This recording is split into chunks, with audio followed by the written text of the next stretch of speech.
गरमागरम वाफाळलेलं भात, त्याच्यावर साजूक तुपाची धार, वरून साधं वरण आणि सोबतीला जिभेची चव वाढवणारं चटकदार कैरीचं तक्कू.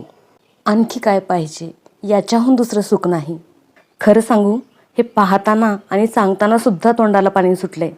असं हे करायला सोपं पण चवीला भन्नाट लागणारा कैरीचा तक्कू कसा करायचा ते पाहू. कैरी ही बहुगुणी आहे. विटॅमिन सी, फायबर आणि अँटीऑक्सिडंट्सने भरपूर आहे. शरीरातील पाण्याची कमतरता आणि कडक उन्हापासून संरक्षण करते. उष्माघाताचा धोकासुद्धा कमी होतो. शरीराला थंडावा प्रदान करणारी ही कैरी जिभेची चवही वाढवते.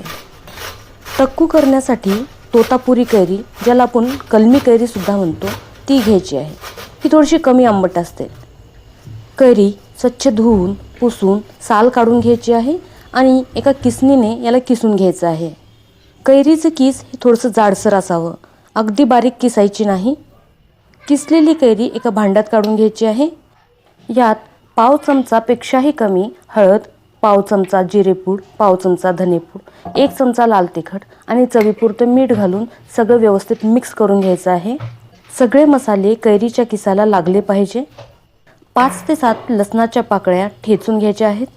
लसणाने कैरीच्या तक्कूला खमंग चव येते. या पद्धतीने लसूण ठेचून घ्यायचं आहे. गॅसवर फोडणीची पळी गरम करण्यासाठी ठेवली आहे. आता यात 2 चमचे तेल घ्यायचं आहे. तेल छान कडकडीत गरम झालं की त्यामध्ये मोहरी टाकायची आहे. मोहरी छान तडतडू द्यायची, नाहीतरी दाताखाली कचकच लागते. मोहरी छान तडतडली की याच्यामध्ये जिरे चिमूटभर हिंग टाकायची आणि ठेचलेलं लसूण आहे. लसणाचा कच्चेपणा निघून जाऊ द्यायचा आहे. लसूण खरपूस झाला पाहिजे. पदार्थाला फोडणी खमंग बसली ना की पदार्थ चविष्ट होतो. फोडणीमध्ये हिंग आणि लसूण आवर्जून टाका. ही खरपूस आणि खमंग फोडणी आता कैरीच्या किसावर टाकून द्यायची आहे.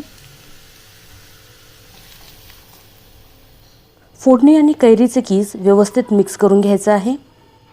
असं हे खमंग चटकदार कैरीचे तक्कू तयार आहे.